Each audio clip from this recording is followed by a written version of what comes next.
Hello नमस्कार सभी को। मंत्रा टॉप क्लासेस में आप सभी का स्वागत है। मंत्रा टॉप क्लास के टॉप 20 साप्ताहिक करंट अफेयर्स प्रोग्राम में आप सभी का स्वागत करते हैं। यह करंट अफेयर्स हमने 14 जून 2021 से लेकर 20 जून 2021 तक के लिए हैं। तो चर्चा की शुरुआत करते हैं प्रश्न नंबर 1 से। अभी हाल ही में संयुक्त राष्ट्र संघ के महासचिव पद पर किसे नियुक्त किया गया है? ऑप्शन ए लिंदेवर सिवो, option B Antonio Guterres, option C Macron सिमरूस, ऑप्शन डी इनमें से कोई नहीं।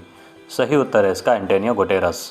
एंटोनियो गुटेरस ने संयुक्त राष्ट्र संघ के महासचिव का पद वर्ष 2017 में ग्रहण किया था, जबकि इन्हें अब दोबारा इलेक्टेड किया गया है। इनका कार्यकाल अगले 5 वर्षों तक फिर से चलेगा। तो आइए चलते हैं अगले प्रश्न पर। अभी हाल ही में माई लैब ने किस भारतीय अभिनेता को अपना ब्रांड एम्बेसडर नियुक्त किया है? Option A Akshay Kumar, option B Nawazuddin Siddiqui, option C Manoj Yadav, option D इनमें से कोई नहीं। सही उत्तर है इसका अक्षय कुमार। यह एक बायोटेक कंपनी है जिसकी स्थापना वर्ष 2016 में हुई थी। प्रश्न नंबर 3, कथक नृत्य के क्षेत्र में डी.लिट की डिग्री प्राप्त करने वाली प्रथम महिला कौन बनी है? Option A Vidhi Nagar, option B Pallavi Menon, option C Naina Goswami, option D इनमें से कोई नहीं। सही उत्तर है इसका विधि नागर। अभी हाल ही में जो BUH संगीत एवं मंच कला संकाय की कथक नृत्य डॉक्टर विधि नागर हैं, उन्हें कथक नृत्य के क्षेत्र में डी.लिट की डिग्री प्राप्त हुई है, जो यह पहली महिला बनी हैं। आइए चलते हैं अगले प्रश्न पर। अभी हाल ही में किसको एशिया पैसिफिक उत्पादकता चैंपियन पुरस्कार से सम्मानित किया गया है? Option A BP Singh Badnore, option B SK Kohli, option C RS Sodhi, option D इनमें से कोई नहीं। सही उत्तर है इसका RS सोडी। ये अमूल कंपनी के प्रबंधक निदेशक RS सोडी को एशिया पैसिफिक उत्पादकता पुरस्कार से सम्मानित किया गया है। तो चलते हैं अगले प्रश्न पर। अभी हाल ही में लॉन्च हुई पुस्तक होम इन द वर्ल्ड के लेखक कौन हैं? Option A Chandan Singh Ranaut, option B Vikas Joshi, option C Amartya Sen, option D इनमें से कोई नहीं। सही उत्तर है इसका अमर्त्य सेन। आइए चलते हैं प्रश्न नंबर 6 पर। अभी हाल ही में फ्रेंच ओपन टेनिस टूर्नामेंट के पुरुष एकल का खिताब किसने जीता है? Option A Rafael Nadal, option B Stefanos Tsitsipas, option C Novak जोकोविच, ऑप्शन डी इनमें से कोई नहीं। सही उत्तर है इसका नोवाक जोकोविच। नोवाक जोकोविच ने स्टेफानोस सित्सिपास को हराकर दूसरी बार यह खिताब जीता है। नोवाक जोकोविच सर्बिया देश से संबंधित हैं। प्रश्न नंबर 7 पर चलते हैं। अभी हाल ही में विश्व रक्तदान दिवस कब मनाया गया है? ऑप्शन ए 11 जून, ऑप्शन बी 13 जून, ऑप्शन सी 14 जून, ऑप्शन डी इनमें से कोई नहीं। सही उत्तर है इसका 14 जून। विश्व रक्तदान दिवस 2021 की theme give blood and keep the world beating रखी गई है। विश्व रक्तदान दिवस 2021 की मेजबानी रोम इटली देश ने की थी। प्रश्न नंबर 8 पर चलते हैं। किस अभिनेता ने फ्री IAS कोचिंग स्कॉलरशिप की पहल संभवम की शुरुआत की है? Option A Hrithik Roshan, option B Sonu Sood, option C Amitabh Bachchan, option D Akshay Kumar. सही उत्तर है इसका सोनू सूद। संभवम पहल सूद चैरिटी फाउंडेशन और दिया दिल्ली फाउंडेशन की एक पहल है। आइए चलते हैं अगले प्रश्न पर। भारतीय मूल के किस पत्रकार को पुलित्जर पुरस्कार से सम्मानित किया गया है? Option A Damini Singh Rawat, option B Kalpana Rawat, option C Megha Rajagopalan, option D इनमें से कोई नहीं। सही उत्तर है इसका मेघा राजगोपालन। आइए जानते हैं इसके बारे में। इसकी शुरुआत वर्ष 1918 में अमेरिका में जन्मे जोसेफ पुलित्जर की याद में मनाया जाता है। आइए चलते हैं अगले प्रश्न पर। किस भारतीय ने गर्लफ्रेंड चैलेंज चेस का खिताब जीता है? Option A S Nathan, option B D Gukesh, option C R Desai, option D इनमें से कोई नहीं। सही उत्तर है इसका डी गुकेश। चलते हैं प्रश्न नंबर 11 पर। अभी हाल ही में निर्मल कौर का निधन हुआ है। उनका संबंध किस खेल से था? Option A hockey, option B cricket, option C volleyball, option D इनमें से कोई नहीं। सही उत्तर है इसका वॉलीबॉल। निर्मला मिल्खा कौर लीजेंड मिल्खा सिंह, जिन्हें फ्लाइंग सिख के नाम से जाना जाता है, ये उन्हीं की पत्नी थीं।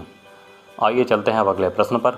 अभी हाल ही में विश्व मरुस्थलीकरण और सूखा रोकथाम दिवस किस दिन मनाया गया? ऑप्शन ए 17 जून, ऑप्शन बी 15 जून, ऑप्शन सी 20 जून, ऑप्शन डी 21 जून। सही उत्तर है इसका 17 जून। आइए चलते हैं प्रश्न नंबर 13 पर। किस राज्य ने ट्रांसजेंडर लोगों को पुलिस में भर्ती की अनुमति प्रदान कर दी है? Option A Haryana, option B Odisha, option C Gujarat, option D Rajasthan. सही उत्तर है इसका ओडिशा। ओडिशा की राजधानी भुवनेश्वर है। वहाँ के मुख्यमंत्री नवीन पटनायक हैं। आइए चलते हैं प्रश्न नंबर 14 पर। किस देश ने महात्मा गांधी पुस्तकालय का उद्घाटन किया है? Option A Auckland, option B Japan, option C Kenya, option D इनमें से कोई नहीं। सही उत्तर है इसका केन्या। केन्या की राजधानी नैरोबी है, जबकि यहाँ की मुद्रा केनियन शिलिंग है। केन्या के वर्तमान प्रधानमंत्री उहरू केन्याट हैं। चलते हैं अगले प्रश्न पर। किस केंद्र शासित प्रदेश ने खुद को खुले में शौच मुक्त घोषित किया है? Option A Jammu Kashmir, option B Delhi, option C Ladakh, option D Goa. सही उत्तर है इसका लद्दाख। लद्दाख के वर्तमान राज्यपाल राधा कृष्ण माथुर हैं। अपने आप को शौच मुक्त घोषित करने वाला यह पहला केंद्र शासित प्रदेश बना है। आइए चलते हैं अगले प्रश्न पर। किस देश ने दुनिया का पहला लकड़ी का बना उपग्रह वीज़ा वुडसैट तैयार किया है? Option A Australia, option B Finland, option C रूस, ऑप्शन डी जापान। सही उत्तर है इसका फिनलैंड। उपग्रह वीज़ा वुडसैट को प्लाईवुड की मानकीकृत बक्से और सतह पैनल से तैयार किया गया है। इसे फिनलैंड ने तैयार किया है। एक बात को याद रखिए आप लोग, इसको तैयार फिनलैंड ने किया है, लेकिन इसकी लॉन्चिंग न्यूजीलैंड देश करेगा। तो इन पर आप ध्यान देना पॉइंट पर। तो चलते हैं इसके साथ में अगले प्रश्न पर। अभी हाल ही में विश्व दाता सूचकांक यानी वर्ल्ड गिविंग इंडेक्स 2021 में भारत किस स्थान पर रहा है? ऑप्शन ए 21 में, ऑप्शन बी 12 में, ऑप्शन सी 14 में, ऑप्शन डी इनमें से कोई नहीं। सही उत्तर है इसका 14वें स्थान पर, जिसमें इंडोनेशिया पहले स्थान पर, केन्या दूसरे स्थान पर, नाइजीरिया तीसरे स्थान पर, म्यांमार चौथे स्थान पर, जबकि ऑस्ट्रेलिया 5वें स्थान पर रहा है। आइए चलते हैं प्रश्न नंबर 18 पे। किस राज्य ने भारत रत्न के समान वार्षिक पुरस्कारों की अपनी श्रृंखला स्थापित करने का निर्णय लिया है? Option A Madhya Pradesh, option B Assam, option C Gujarat, option D Paschim Bengal. सही उत्तर है इसका असम। असम के मुख्यमंत्री हेमंत बिस्वा हैं। आइए चलते हैं प्रश्न नंबर 19 पर। किस देश में ट्विटर ने अपनी सुरक्षित बंदरगाह प्रतिरक्षा को खो दिया है? Option A Bharat, option B US, option C UK, option D Australia. सही उत्तर है इसका भारत। इसका मतलब यह है कि ट्विटर को अब आईटी अधिनियम की धारा 19 के तहत संरक्षित नहीं किया जाएगा और अब इसके शीर्ष अधिकारी अपने मंच पर सभी किस्म की घोषणाओं के उत्तरदायी होंगे, या किसी भी प्रकार के भड़काऊ बयान होते हैं उनकी जिम्मेदारी अब इन्हीं लोगों की होगी, यानी जो भी ट्वीट करेगा। तो चलते हैं अब अंतिम प्रश्न पर। अभी हाल ही में चर्चा में नहीं रहे फ्लाइंग सिख मिल्खा सिंह। तो मिल्खा सिंह के बारे में हमने ज़्यादा स्लाइड ऐड की हैं, तो उनको थोड़ा आपको ध्यान से देखना होगा क्योंकि क्वेश्चन बनने के यहाँ से चांस हैं। तो चर्चा की शुरुआत करते हैं मिल्खा सिंह पर। नहीं रहे फ्लाइंग सिख मिल्खा सिंह।